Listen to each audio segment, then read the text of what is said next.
is The Opinions, a show that brings you a mix of voices from New York Times Opinion. You've heard the news. Here's what to make of it.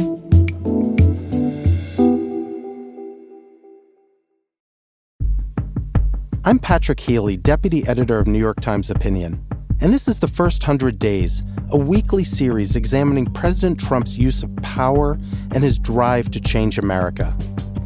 So I wanted to talk to Tom Friedman this week because we seem to be on the cusp of a major international realignment.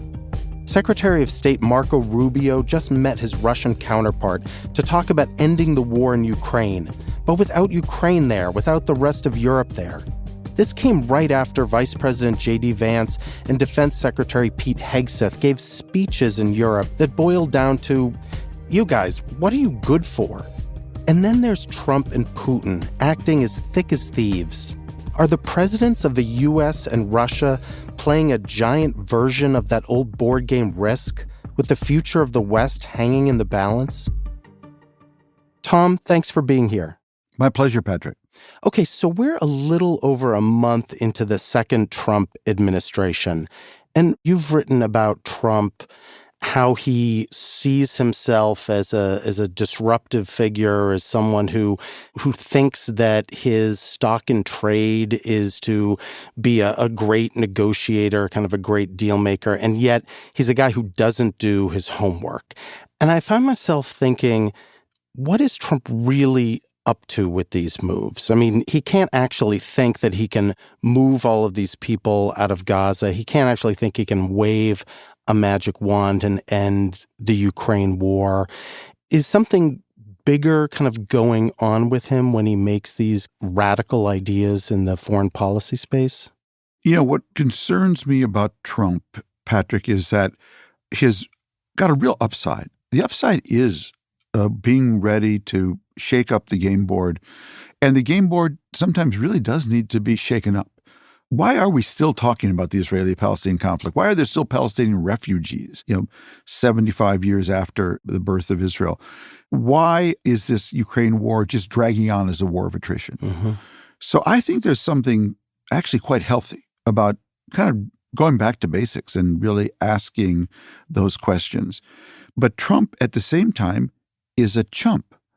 And it's this combination of being ready to ask really radical questions, and then when it comes to the answers, just buying everything Putin says. Buying it all, Tom. Yeah, exactly. And Bibi Netanyahu and Putin. All of it.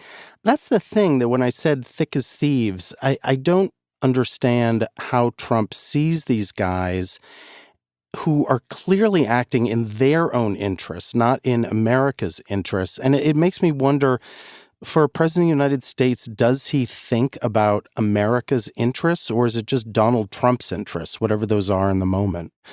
So I want to run my theory by you and have you slice it, Please. Dice it. Or Donald Trump, Vladimir Putin, Xi, Bibi Netanyahu.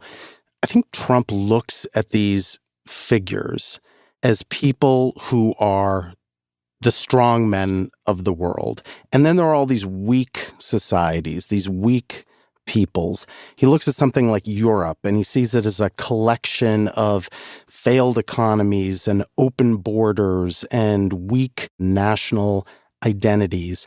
And he basically sees the world as up for grabs, as available to be carved up by the strong people. And I find myself wondering in 2 years if we'll have a situation where the U.S. takes Greenland. Putin has done what he's wanted in Ukraine. Netanyahu is a free hand in Gaza and the Middle East. Xi does what he wants in Taiwan. I'm just wondering if this flows from a big assumption that Donald Trump has about the world, where in this day and age, we've reached the point where societies are so weak that the strong must prevail and must kind of reorder the world. Yeah, I think that's a fair description of how he looks at the world. He looks at the world really like it's the retail section in a Trump Tower. And hey, Mr. France, you're not paying enough rent for your baguette shop. And everything is purely transactional in that sense. What is he missing? Well, you described that kind of world, kind of a dog-eat-dog world, where survival of the fittest and the strongest. And we had that world actually before World War II. And how did that work out? We have had the most remarkable long run of global peace and prosperity, all relative speaking, since World War II. And during this 75-year period of relative peace, absence of great power conflict, we've seen more people come out of poverty faster anytime in the history of the world. And we've enjoyed a remarkable degree of global stability. Yes, there have been wars in between, but they have not been world wars, the kinds of things that overturn everyone's life. You're going to miss that period when it's gone. Mm-hmm. I want to say a few words about Europe in particular. So I happen to believe that the European Union may be mankind's greatest creation, a continent known from time immemorial for religious, tribal, sectarian wars, the last three of which, if you count the Cold War, we had to come over and help quell and intervene, builds the center of free markets, free people, the rule of law, and human rights. That is a remarkable thing. The EU is the other United States of the world. But Tom, Trump sees, I think, the EU and these countries as chumps in their own right. I mean, that's the thing. He sees that collection and that shared values, and he just sees ultimately as like, okay, what can I get from them? How do I break I realize them that. apart? Well, he sees them as a trading bloc that can exercise more leverage on the United States than he'd like. So he'd like to break them up and then negotiate with each one individually. Yep. But he has no clue about the cost of that. If the EU were to break up, the instability of that, and the EU is our wingman in the world.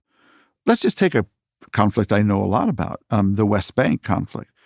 EU aid is what keeps the Palestinian Authority basically operating. Mm-hmm. If the Palestinian Authority collapsed, Israel would have to actually then run all the civil affairs of administrative affairs of the West Bank. Of course, Trump isn't thinking in those terms at all, and that's what really concerns me.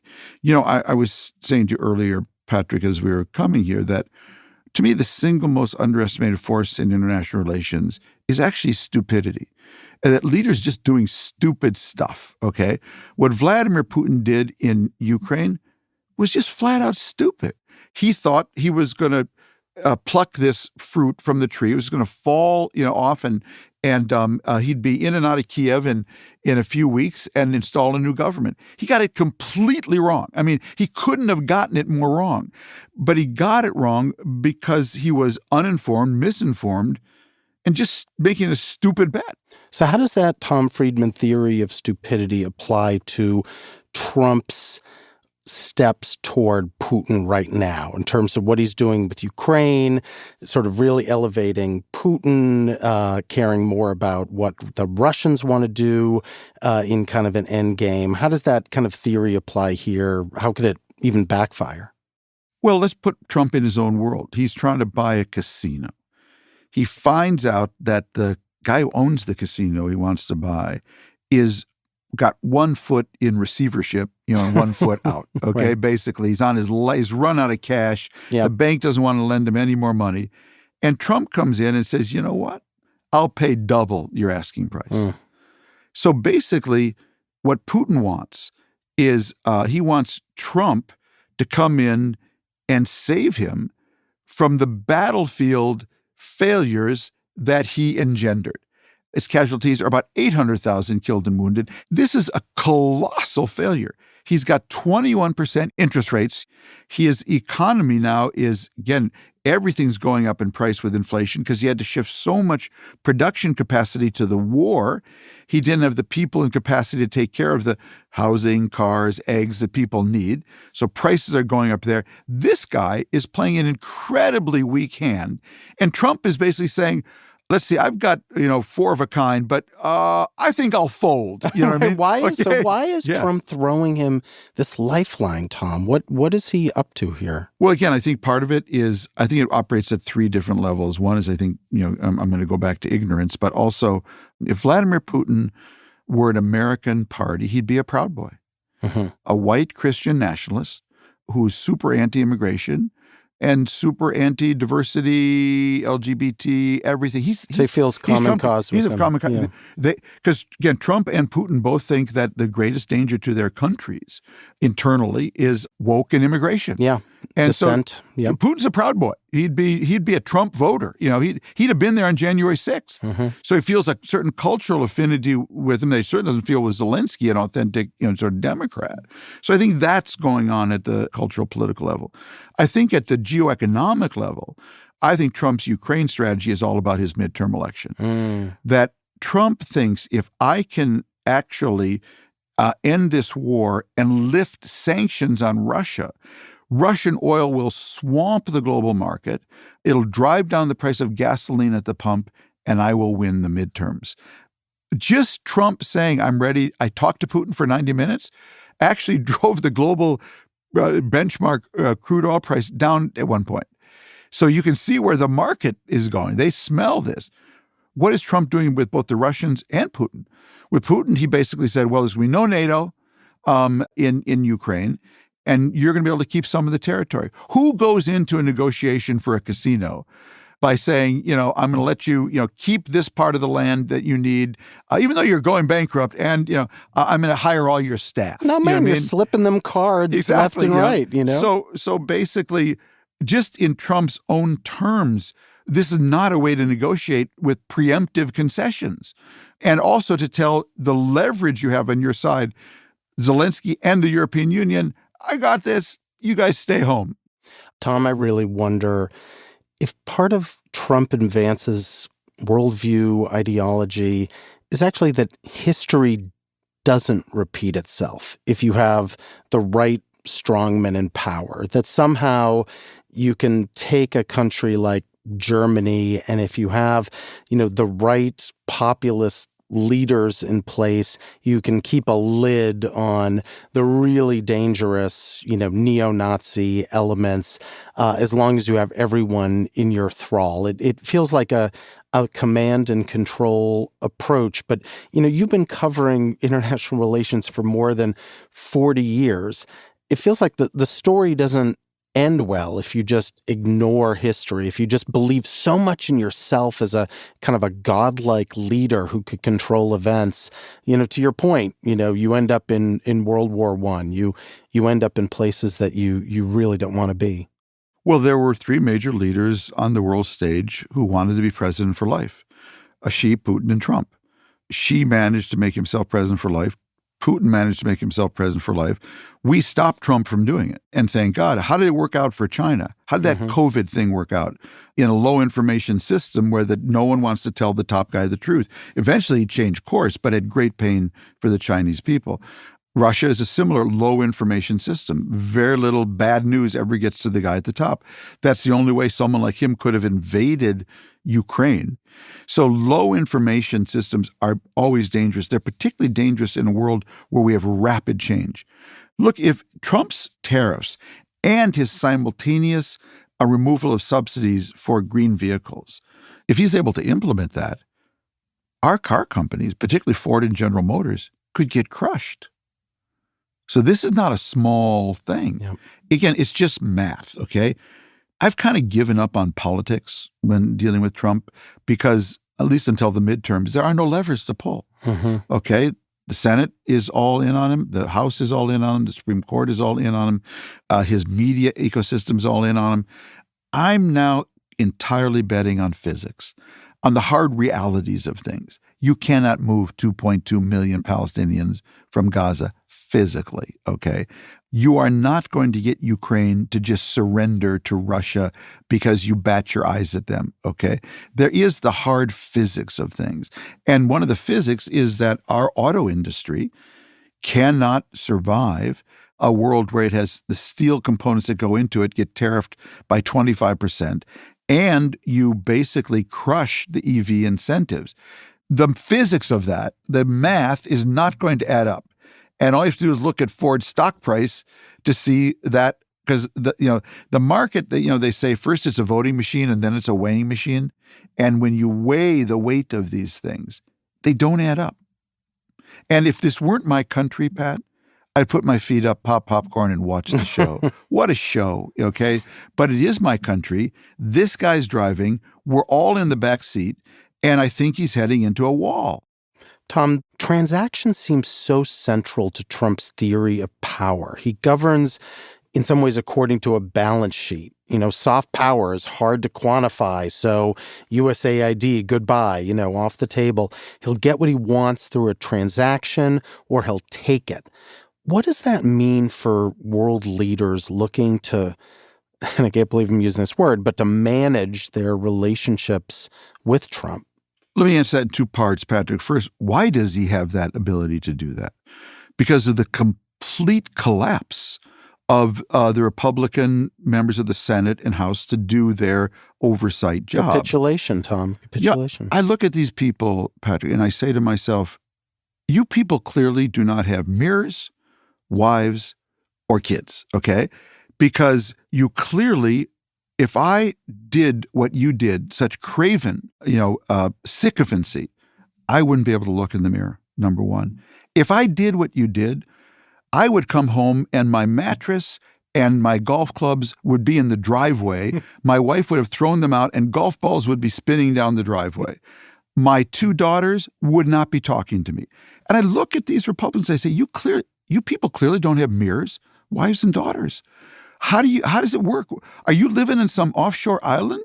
Like, you're doing all of this for $185,000 a year and free parking at National Airport? Oh, boy. What the fuck is wrong with you? Okay. Yep.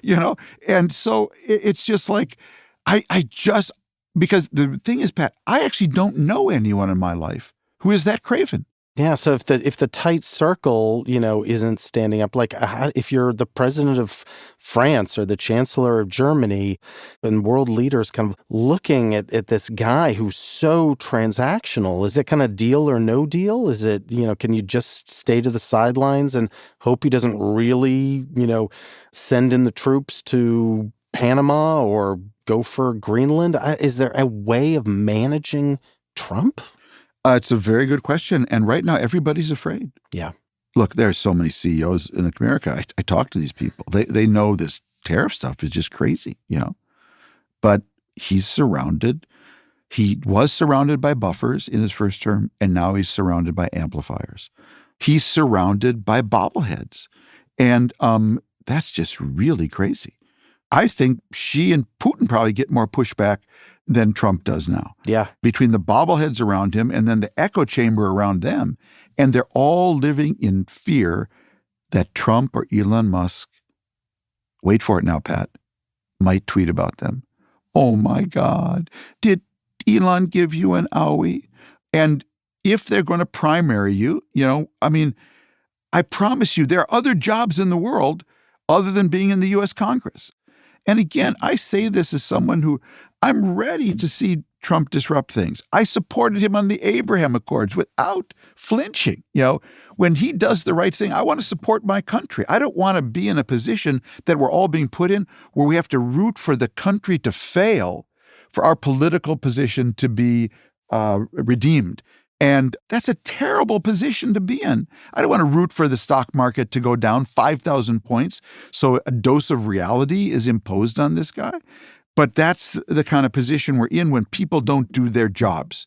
And the simple job of being in the House and the Senate is advise and consent. And so the first time around, he broke the laws. And this time around, he's destroying the norms. And when we get done, there will be nothing left. I just wonder, those world leaders who talk to you, who whisper to you, do they just see a future of Trump and Putin and Xi that really is kind of out of their control? Right now, they're afraid. They're afraid of Musk. I mean, this guy's the wealthiest man in the world, and he has the Twitter platform. But it's why, Pat, I keep coming back to physics. Okay, well, you may take Greenland, in which case Xi will take Taiwan.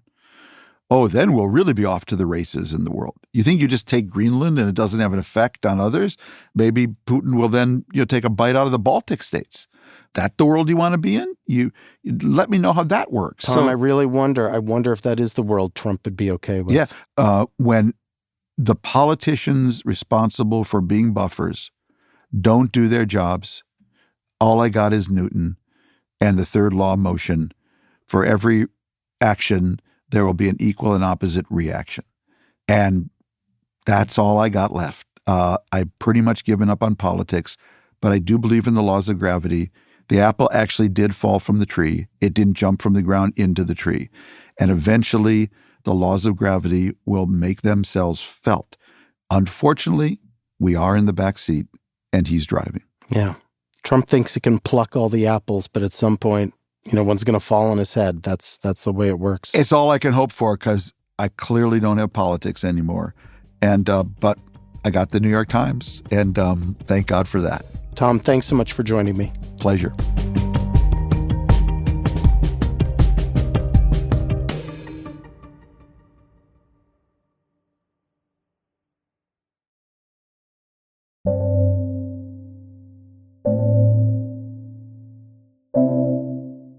If you like this show, follow it on Spotify, Apple, or wherever you get your podcasts.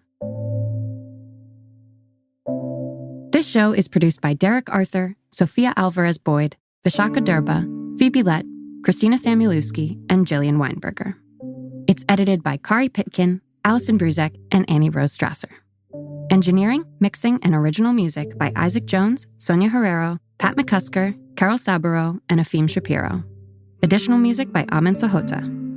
The fact-check team is Kate Sinclair, Mary Marge Locker, and Michelle Harris. Audience strategy by Shannon Busta, Christina Samuelewski, and Adrian Rivera. The executive producer of Times Opinion Audio is Annie Rose Strasser.